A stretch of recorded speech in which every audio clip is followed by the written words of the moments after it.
Alright guys, so I'm gonna be working on a 2003 Mitsubishi Eclipse.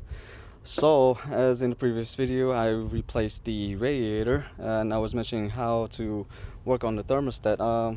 Fortunately, the owner put a sealant on the radiator cap to see whatever else was had a crack or wherever else it was leaking from. So in that moment he did replace the thermostat, but at the same time he put the sealant when he replaced the new thermostat. He should have kept the old one. So when you guys do that, when you use the sealant for any leaks, just use the old parts for the vehicle.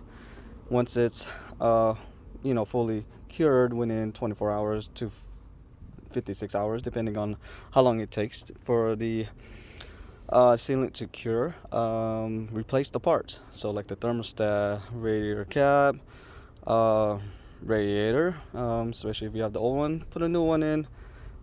So that's what we'll be doing. So I'm gonna remove the air box again. It's very simple. So you just gotta remove the 10mm bolt that it was hanging from on the side.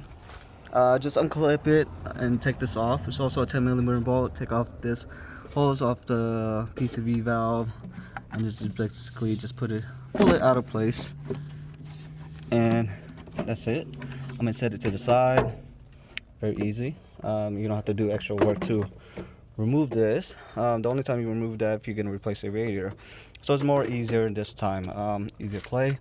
These can be moved out of place. So what I'm gonna do is disconnect the battery, disconnect the mounting section of the battery, so that way I have more play to get to this thermostat right there. Otherwise you're gonna have a difficulty trying to remove it, especially there's no space unless you got really tiny hands.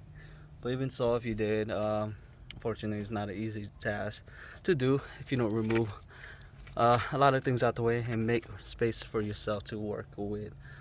So it's very easy. Take out this post, which is 10mm bolt. Same thing with the battery, 10mm. Actually this might be an 8mm.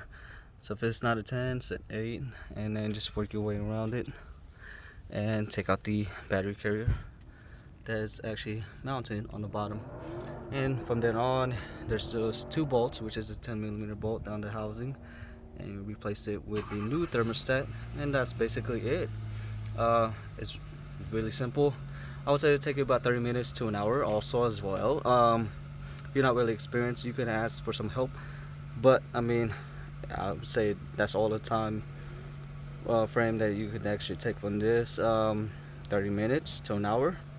Very simple and easy. But if you do take some time to get distracted, most likely it's gonna take you 2 hours depending what happens. But other than that, have fun, enjoy guys. If you have any questions, just let me know and I can try to answer it as best of my knowledge, or look at any other videos that's out there to help you solve the issue and help you fix the problem. Okay.